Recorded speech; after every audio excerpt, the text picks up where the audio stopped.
तप्त कांचन गौरांगी श्री राधे वृंदावनेश्वरी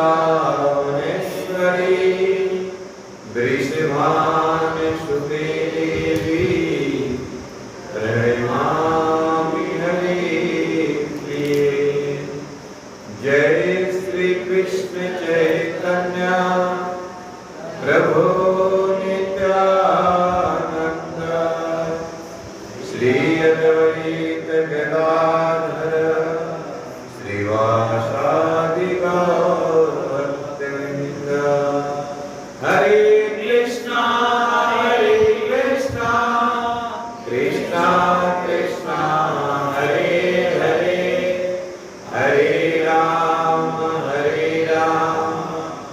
राम राम हरे हरे।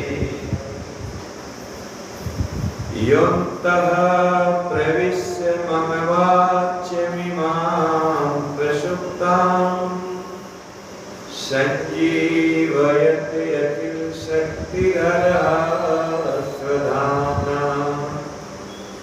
अन्यांस्तहस्तचरणा श्रवणात्मनादिम् प्राणान्नमो भगवते पुरुषाय तुभ्यम्। हे राधे व्रज देविके चललिते नंद सुनो कुतः। श्री गोवर्धन कल्पपाद पतले कालिंदी बने कुतः। घोषन्ताविति सर्वतो ब्रजपुरे खेदेन महाविहवनो। वन्दे रूप सनातनो रघुयुगो श्रीजीव गोपालको।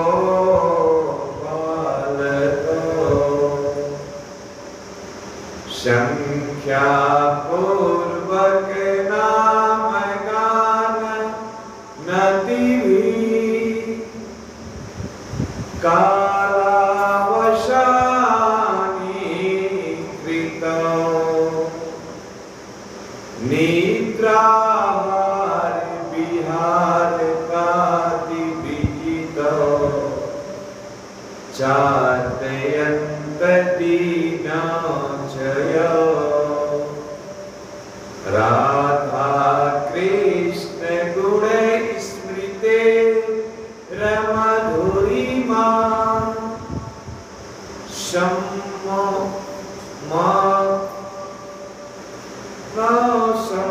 सम्मोहितो।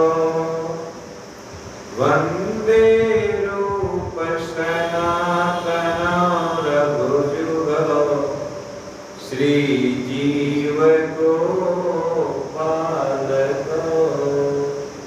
श्रीजीव गोपालको। शरण स्वामी गोविंद की। तो प्रातःकालीन सत्र में उपस्थित सभी वैष्णव और वैष्णवी का हार्दिक स्वागत करते हैं।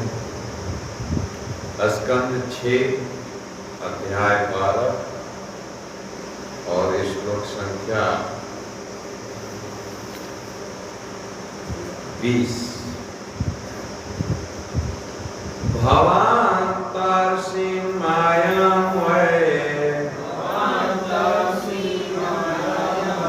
वैष्णवीं जनमोहिनीं यद् विहायासुरं भावं महापुरुषतां गतः। भवान्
माया माया को वै निसंदेह वैष्णवी भगवान श्री विष्णु की जन्मोहिनी जन समूह को होने वाली यद किम विहाय त्याग आसुरम असुरों का भाव मानसिकता भाव महापुरुष का महान भक्त का पद गतः प्राप्त कर चुके हो। तात्पर्य अनुवाद तात्पर्य जगत श्री प्रभुपाद जी के द्वारा इस प्रकार से तुमने भगवान श्री विष्णु की माया को पार कर लिया और इस मुक्ति के कारण तुमने आसुरी भाव का परित्याग करके महान भक्त का पद प्राप्त कर लिया। जगत श्री प्रभुपाद की बड़ा ही सुंदर श्लोक है, अभी वही करिए जिसमें हम लोग पीछे श्रवण कर रहे हैं कि एक असुर का शरीर प्राप्त करके भी जब देवताओं के राजा इंद्र ने वृत्रासुर के मुख से इतने सुंदर उपदेश का श्रवण किए तो इंद्र भी आश्चर्य में पड़ गए। अरे वाह, असुर शरीर होने के बाद भी इतना सुंदर उपदेश है ना। जैसे इस संसार में चैतन्य चरितमृत में मृगारी की कथा आती है, इतना पापी था और जब नारद जी से उसकी मुलाकात हुई तो नारद जी पूछे कि भाई इस प्रकार से तुम जीवों को क्यों मारते हो और हमारा क्यों मारकर छोड़ देते हो, क्या मिलता है इससे, आप क्यों शिकार करते हो। तो मृगारी कहता है मेरे पिताजी ने मुझे ऐसी शिक्षा दी है, बच्चे गलत होते हैं, बच्चे सही होते हैं, तो इसमें माता पिता का भी होता है। ऐसा नहीं है कि बच्चे 100% स्वतंत्र हैं। मृगारी कह रहा है कि मेरे पिताजी ने मुझे शिक्षा दी है और मैं पिताजी के ही आदेश के अनुसार इन जीवों को वध करता हूं। लेकिन अब तो नारद है नारद आती थी, नारद जो नारायण को भी देने में समर्थ है। तो ऐसे नारद जी के चैतन्य चरितमृत में दिया गया है कि जब नारद जी के चलते उसका शिकार भाग गया तो वह गाली देना चाहता था अपने मुख से नारद जी को, लेकिन नारद जी का दर्शन करने के प्रभाव के कारण उसके मुख से गाली निकला ही नहीं। और धीरे धीरे जब नारद जी के उपदेश को सुना तो इतना शुद्ध साधु बन गया वो, एक चींटी को भी मारना नहीं चाहता, कहीं मेरे पैरों से एक चींटी भी न मर।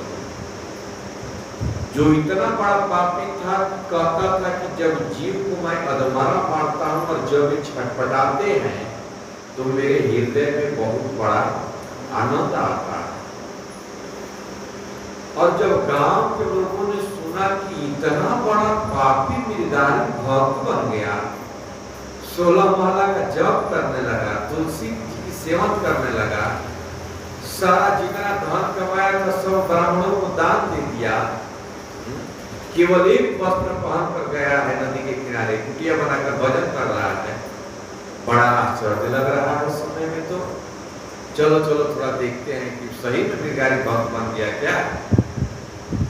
तो वास्तव में जब कोई दुष्ट व्यक्ति साधु बन जाए, भक्त बन जाए, तो बहुत आश्चर्य होता है संसार के लोग, ये कैसे हो गया, कैसे संभव हो गया ये। ऐसे ही आज के तात्पर्य में श्री प्रभुपाद जी बहुत सुंदर बात लिख रहे हैं, चाहे जो कोई भी हो, निकालिए मत, उसमें नहीं मिलेगा, अभी मैं जो बोल रहा हूँ सुनिए, चाहे जो कोई भी हो, यदि वह शुद्ध भक्त की शरण ग्रहण करता है और उसके निर्देश के अनुसार अपने आचरण को ढालता है, तो वह पवित्र हो जाता है। और यही हुआ मृगारी के साथ। मृगारी का संग एक शुद्ध साधु नारद जी के साथ जब हुआ, साधु बन गया, वैष्णव बन गया। यही तो साधु का लक्षण है। श्रीमद् भागवतम के महात्म्य में बहुत सुंदर श्लोक है, जिसमें शौनक ऋषि कहते हैं कि चिंतामणि स्वर्ग संपदा, अगर किसी को चिंतामणि मिल जाए, पारस मणि मिल जाए, तो उसको स्वर्ग का राज्य मिल सकता है, इसलिए कि जितने उसके घर में आसपास में पत्थर है, लोहा है, सबको सोना बना देगा, ऐश्वर्यशाली हो जाएगा। चिंतामणि अगर मिल जाए, सॉरी,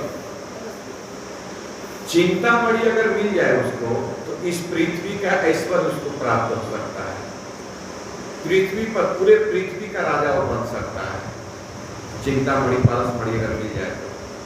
लेकिन अगर कल्प वृक्ष मिल जाए उसको, तो स्वर्ग का उपभोग कर सकता है, क्योंकि कल्प वृक्ष के सामने जो बैठकर कल्पना करेगा वो उसे मिल जाएगा।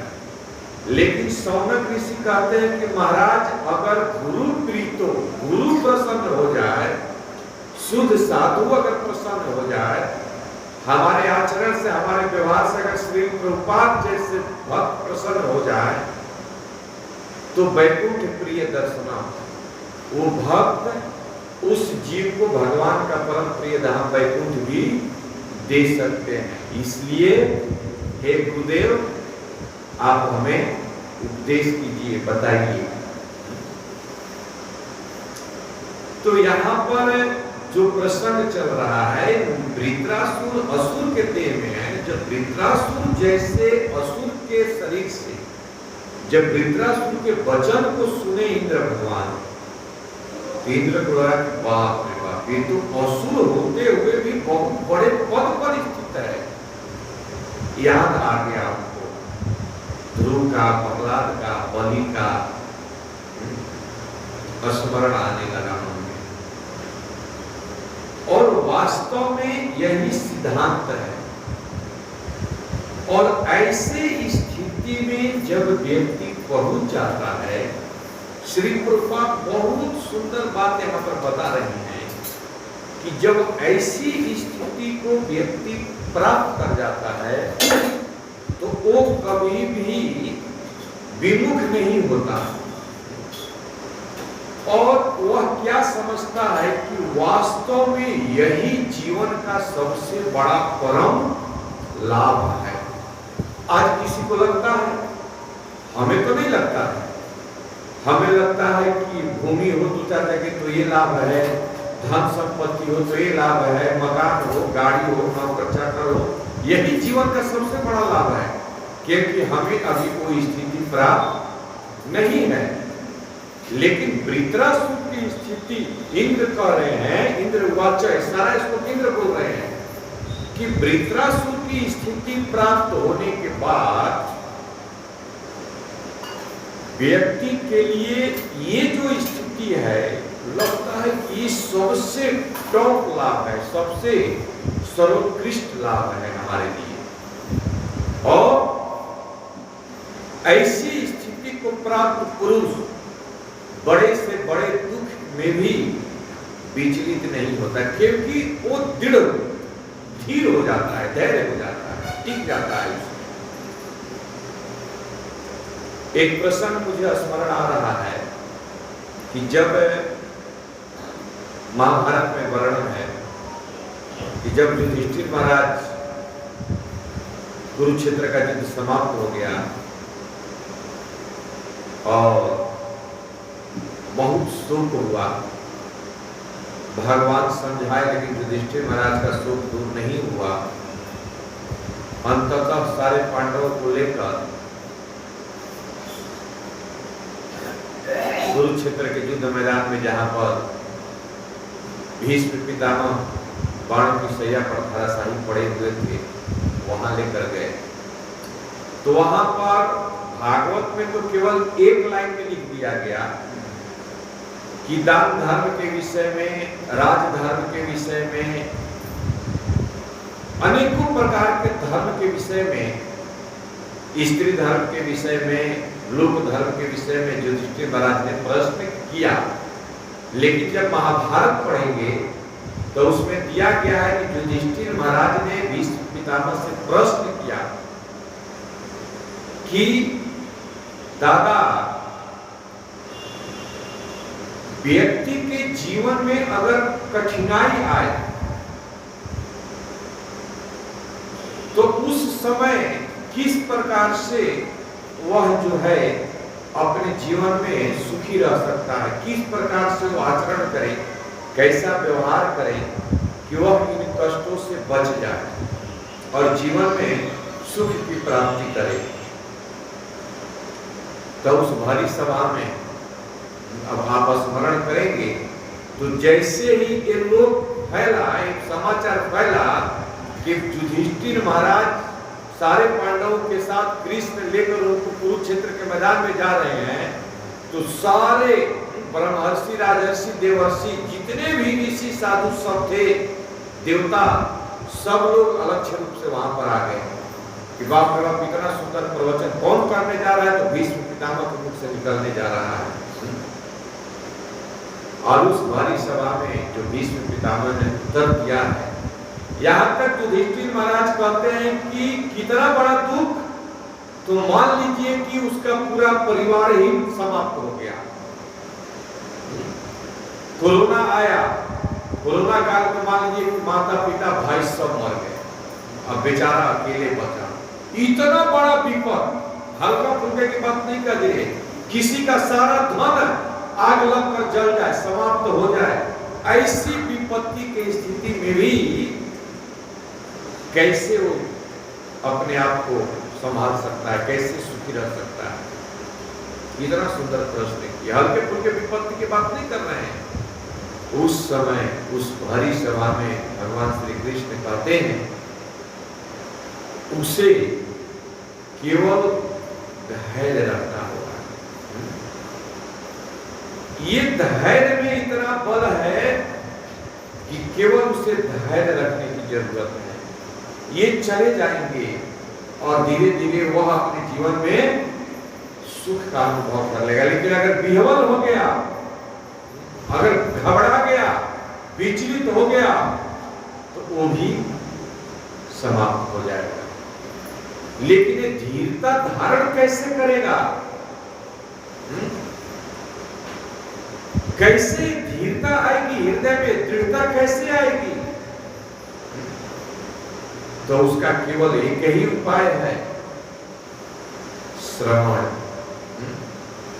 भगवान की भक्ति, निष्ठा पूर्वक भगवान का नाम जप, ध्यान पूर्वक भगवान की कथा का श्रवण, यही वो विधि है कि व्यक्ति बड़े से बड़े विपत्ति में भी धैर्य धारण करके वहां से वो निकल सकता है, बच सकता है। नहीं तो पीछे के श्लोक में आप लोग पढ़े कि इंद्रियों का वेग जो है एक सुनामी की तरह, सुनामी की तरह आता है और उस सुनामी में सब कुछ बहा कर लेकर चला जाता है। बड़े से बड़े भक्तों का भी पतन होते देखा गया है। क्यों? बह जाते हैं वो, अपने आप को नहीं संभाल पाते। इसलिए ये भक्ति, श्री प्रभुपाद जी कहते हैं, भक्ति भावुकता नहीं है। ऐसा नहीं है कि बस हम बह रहे हैं भौतिकता में, भजन कर रहे हैं, आ रहे हैं, गा रहे हैं, भजन नहीं। ये भक्ति, ये भगवान का नाम हमें ऐसी स्थिति में स्थित कर सकता है जिस स्थिति से वापस आने का कोई चांस नहीं है। और उस समय व्यक्ति के लिए वही उसके जीवन का सबसे परम लक्ष्य, परम लाभ महसूस होता है, रियलाइज होता है कि बहुत हमारे जीवन का सबसे बड़ा लाभ यही है। तो ऐसी स्थिति में वृद्धाश्रम स्थित है। शरीर असुख है तो क्या हुआ? मन तो वही है। जिसका मन आवेशित हो गया कृष्ण के चरणों में, तो फिर शरीर की सुधि बुद्धि नहीं रहती। तो इस प्रकार से पीछे बहुत सुंदर सुंदर बातें हैं और हम लोग सुन चुके हैं। अब आज के तात्पर्य को थोड़ा हम समझने का प्रयास करेंगे। श्री प्रभुपाद जी क्या बताने का प्रयास कर रहे हैं। तात्पर्य में श्री प्रभुपाद जी लिख रहे हैं कि भगवान श्री विष्णु महापुरुष हैं। कल हम लोग जो गुरु चालू किए हैं, तो कल फर्स्ट डे था, 6-7 भक्त लोग जुड़े हुए थे। हम लोग गीता शास्त्र श्रवण किए, कई शिक्षा हम लोग को मिली। पहली शिक्षा क्या मिली कि हमें as it is Shrimad Bhagavad Gita ही पढ़ना चाहिए। अन्य किसी भी राइटर का लिखा हुआ भगवत गीता नहीं पढ़ना चाहिए। श्री प्रभुपाद जी कह रहे हैं, ये श्री प्रभुपाद की आज्ञा है। क्यों? क्योंकि जिसने भी भगवत गीता के ऊपर टीका लिखा, उन लोगों ने कृष्ण के मनोभाव को बिना जाने, बिना समझे अपने विचारों को प्रस्तुत किया है। ये पॉइंट है। कोई कहे कि क्यों नहीं पढ़ना चाहिए, तो तुरंत उनको गीता सार खोलकर दिखाइए कि देखिए श्री प्रभुपाद जी क्या मना करते हैं। कहते हैं कि बिना कृष्ण के मनोभाव को जाने, इसको प्रमाणित करने की एग्जाम्पल्स क्या दे रहे हैं? तो दे रहे हैं कि जैसे औषधि दवा के ऊपर लिखा गया है कि कैसे इसका डोज है, अगर उस डोज के अनुसार आप नहीं लेंगे अथवा किसी प्रमाणित डॉक्टर के द्वारा बिना बताए गए अपने मनमाने ढंग से अगर उस मेडिसिन का आप सेवन करेंगे तो आपके लिए वो दवा क्षति करेगी। इसलिए प्रमाण के द्वारा, प्रमाणिक परंपरा से हमें सुनना चाहिए। दूसरी शिक्षा कि श्री कृष्ण ही, श्री प्रभुपाद लिखते हैं कि कभी कभी जो महान व्यक्तित्व वाले होते हैं उनके पहले भी श्री भगवान लगता है। जैसे भगवान नारद, भगवान शिव, है ना। तो भगवान शब्द लिखने से हम सबको भगवान नहीं मान लेंगे। कृष्ण ही परम पुरुष भगवान है। और इसकी पुष्टि कौन कर रहे हैं? रामानुजाचार्य, शंकराचार्य, माधवाचार्य, चैतन्य महाप्रभु और अन्य बहुत से शुद्ध साधु इस बात की पुष्टि करते हैं। और अंत में श्री प्रभुपाद जी लिखते हैं कि श्रीमद् भागवत जो सारे पुराणों का तिलक है, मुकुटमणि है, यह भी प्रमाणित करता है कि कृष्ण ही पुरुषोत्तम भगवान है। दूसरी शिक्षा। तीसरी शिक्षा कि इस ज्ञान को, भगवत गीता के ज्ञान को भगवान ने सर्वप्रथम सूर्यदेव को दिया। सूर्यदेव ने अपने पुत्र मनु को दिया, मनु ने अपने पुत्र इक्ष्वाकु को दिया। लेकिन कालक्रम के द्वारा यह ज्ञान वहीं पर छिन्न भिन्न हो गया।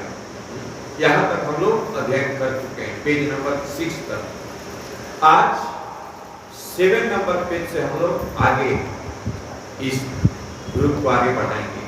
आप भी अगर इस ग्रुप में जुड़ना चाहते हैं और श्री प्रभुपाद की छोटी छोटी पुस्तकों को पढ़कर अपने आध्यात्मिक प्रगति की तरफ बढ़ना चाहते हैं, तो 9 बजे ग्रुप में लिंक आता है, उससे 9:30 बजे जुड़िए। 9:30 बजे रात्रि में 9:30 से लेकर 10 बजे तक आधा घंटा हम लोग बुक रीडिंग करते हैं। ठीक है, तो करें कि भगवान श्री विष्णु महापुरुष हैं, अतः जो कोई वैष्णव बन जाता है वह महापुरुष का पद प्राप्त कर लेता है। महाराज परीक्षित ने यह पद प्राप्त किया था। जो कोई वैष्णव बन जाता है, जो कोई भगवान का भक्त बन जाता है, तो उसके अंदर भी भगवान के दैवी गुण, देवताओं के दैवी गुण आ जाते हैं। अब आचार्य कहते हैं कि अगर किसी व्यक्ति के अंदर सारे दैवी गुण हो, लेकिन अगर वह भगवान विष्णु का भक्त नहीं है, कुछ नहीं। ये सारे दैवी गुण मिलकर भी उस व्यक्ति को भगवान विष्णु का भक्त नहीं बना सकता। समझ रहे इस पॉइंट को? जैसे किसी के अंदर बहुत सुंदर, कभी वो किसी के ऊपर क्रोध नहीं करता, कभी किसी से ईर्ष्या नहीं करता, सबके हित के बारे में सोचता है, सबका सुहृद है, कभी कुआं खुलवाता है, कभी पक्षियों के खाने के लिए बिस्कुट देता है, अपने छत के ऊपर जल रखता है, जीवों के प्रति दयालु होता है, लेकिन ये सारे गुण मिलकर भी उस व्यक्ति को भक्त नहीं बना सकते। इन गुणों में सामर्थ्य नहीं है। सोचिए, लेकिन अगर वो भक्त बन जाता है तो ये सारे गुण उसके अंदर स्वतः आ जाते हैं, बिना प्रयास किए ही। तो भक्ति का पद कितना श्रेष्ठ है, भगवान के नाम का कितना बल है। व्यक्ति भगवान के नाम के आश्रय में जैसे आता है, बिना प्रयास किए ही उसके अंदर सारे दैवी गुण आ जाते हैं। लेकिन इसके विपरीत सारे दैवी गुण मिलकर भी उसको वैष्णव नहीं बना सकते। इसलिए श्री प्रभुपाद जी लिखते हैं कि जो वैष्णव हो जाता है वह विष्णु का हो जाता है, और विष्णु का होने के कारण वह परम पद को प्राप्त कर जाता है। और यही उसको लगता है कि सबसे बड़ा हमारे जीवन का लाभ है। पद्म पुराण में देवता तथा असुर का अंतर बतलाते हुए कहा गया है कि देवता भगवान श्री विष्णु का भक्त होता है, जबकि असुर उसका उल्टा होता है। विष्णु भक्त स्मृतो देव आसुर से तद विपर्यय। वृत्रासुर को असुर माना गया है, किंतु वास्तव में वह भक्त अर्थात महापुरुष से कहीं अधिक योग्य था। असुर कहा गया है, वृत्रासुर असुर की कथा, भक्त वृत्रासुर की कथा नहीं कहा गया, असुर वृत्रासुर की कथा। लेकिन उसका पद जो है एक वैष्णव से भी ऊपर है। यदि कोई किसी प्रकार से श्री भगवान का भक्त बन जाता है, प्रकट हो, समझ रहे हैं? अगर कोई किसी प्रकार से भगवान विष्णु का भक्त बन जाता है, तो उसका पद कैसा भी हो, वह सिद्ध पुरुष के पद पर लाया जा सकता है। कब? श्री प्रभुपाद लिखते हैं कि संसार का कोई भी व्यक्ति किसी भी प्रकार से अगर वो भगवान का भक्त बन गया, तो उसको उस परम पद तक उठाया जा सकता है, लाया जा सकता है। यदि कोई अनन्य भक्त उसका उद्धार करके इस प्रकार से श्री भगवान की सेवा करने का प्रयास करे, तो यह संभव है। अगर कोई अनन्य भक्त जैसे मृगारी और नारद जी, मृगारी जैसे पापी व्यक्ति को भी कृष्ण का भक्त बनाया जा सकता है, उस मृगारी को उस परम पद तक उठाया जा सकता है, यदि उसके जीवन में किसी अनन्य भक्त की एंट्री हो जाए। और अनन्य भक्त उसको सेवा के द्वारा, भगवान की सेवा के द्वारा, भगवान की शिक्षाओं के द्वारा उसको बताए, और उस का वो भक्त अपने जीवन में पालन करे। बताने से नहीं होगा। जैसे हम लोगों ने ये श्री प्रभुपाद बुक रीडिंग का जो सत्र शुरू किया, किसके लिए शुरू किया? कि सारे भक्त एक प्रचारक बने, सारे भक्त इस विज्ञान को समझें, लिखें, नोट्स बनाएं और इसको बार बार पढ़ें। जो हमने पॉइंट बताया, तो ये हम लोग एक परम पद की तरफ बढ़ सके, क्योंकि श्री सुखदेव गोस्वामी ने श्रीमद् भागवतम में कहा है किरात हुणन्द्र कुलीन्द्र पुलकसा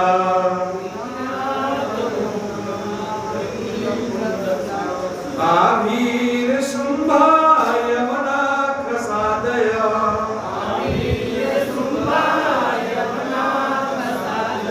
ए अन्य च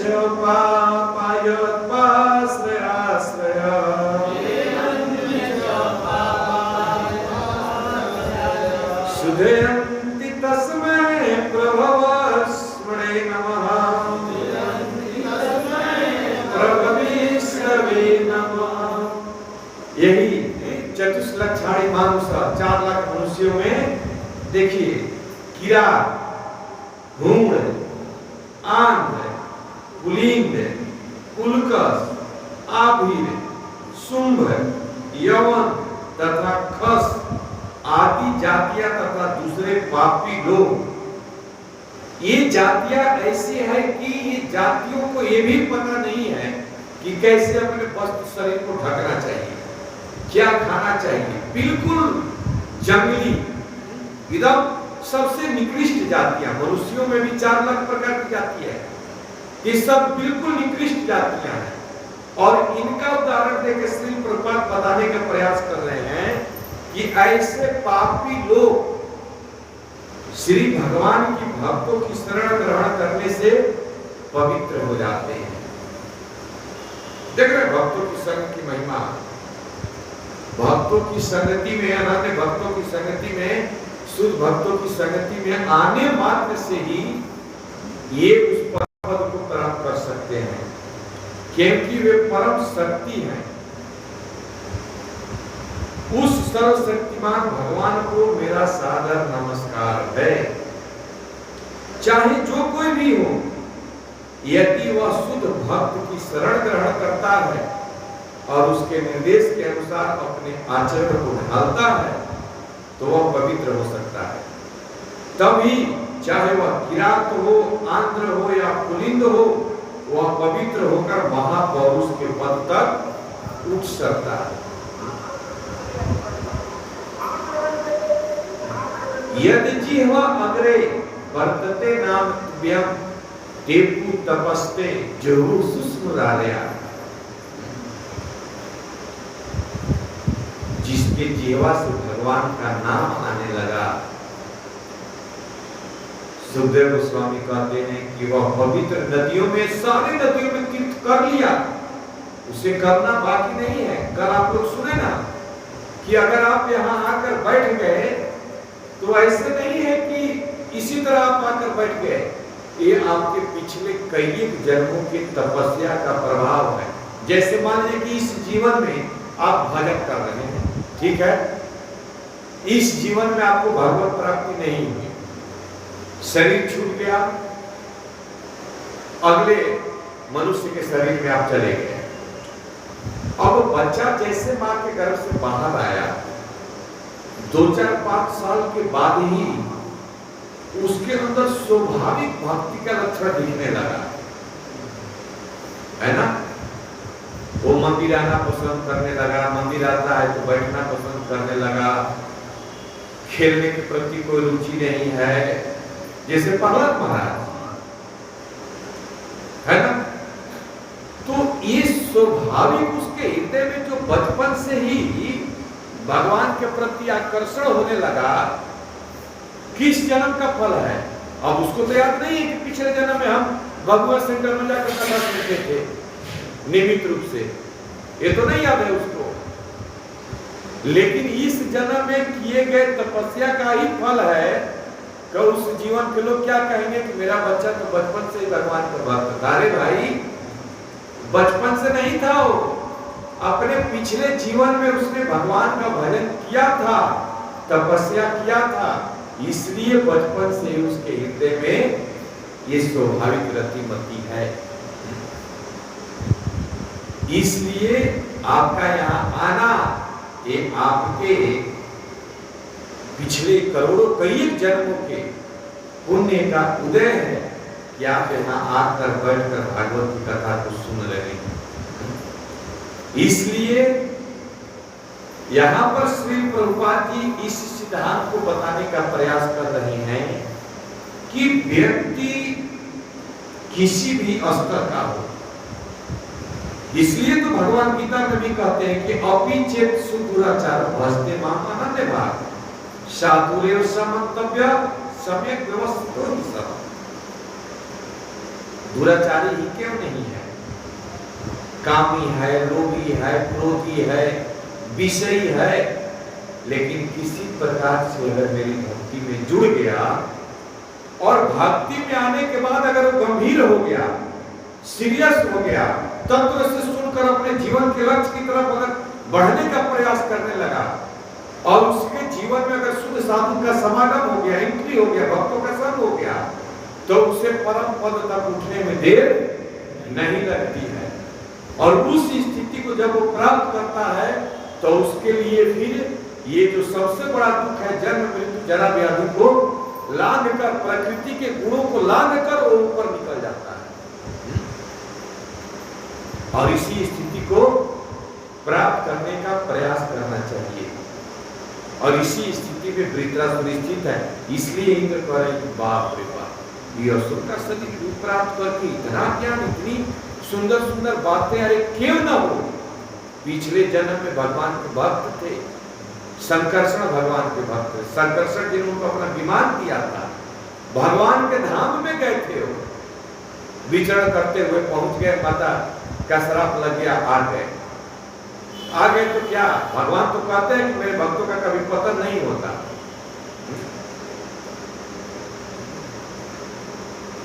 जैसे गोपाल कृष्ण गोस्वामी महाराज जी की तिरुभाव तिथि के उपलक्ष्य में,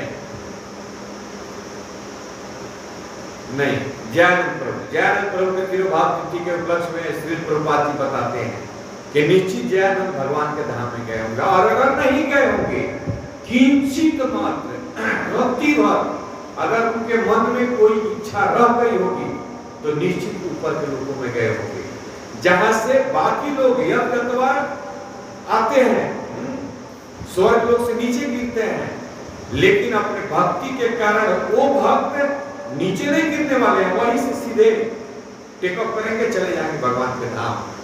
तो भगवान के भक्तों का कहां नाश है, कभी भी नाश नहीं है। इसलिए हमें इस पद को प्राप्त करने का प्रयास करना चाहिए। और यही बात यहाँ पर बता रहे हैं कि चाहे कितना से कितना बड़ा पापी व्यक्ति हो, भक्तों के संग में आ जाता है, शुद्ध भक्ति को प्राप्त करने लगता है, अनंत भक्त की कृपा हो जाती है उसके ऊपर, तो वह अपने जीवन में आध्यात्मिक पथ पर दृढ़ हो जाता है। और दृढ़ होकर ध्यान पूर्वक प्रभुपाद जी के बताए गए नियमों का, जैसे आप कह रहे हैं कि यदि वह शुद्ध भक्त की शरण ग्रहण करता है और उसके निर्देश के अनुसार अपने आचरण को ढालता है, ऐसे नहीं कि श्री प्रभुपाद जी कहते हैं कि श्रीमद् भगवत गीता चीज ही पढ़ाना चाहिए, और हम कहते हैं कि नहीं, हम तो और भी पढ़ेंगे, क्या दिक्कत है। तो ये अपने जीवन को ढालना नहीं हुआ। हमें अपने पूर्ववर्ती आचार्यों के पद चिन्हों पर चलना ही होगा, यही हमारे लिए समुचित रास्ता है। तो हमें हमारे लिए भी वो परम पद और दिव्य स्थिति बहुत दूर नहीं है। जगत गुरु श्री प्रभुपाद की पिताई गौ प्रेमानंदे हरि हरि बोल। हरे कृष्णा कृष्णा कृष्णा हरे हरे, हरे राम राम राम हरे हरे।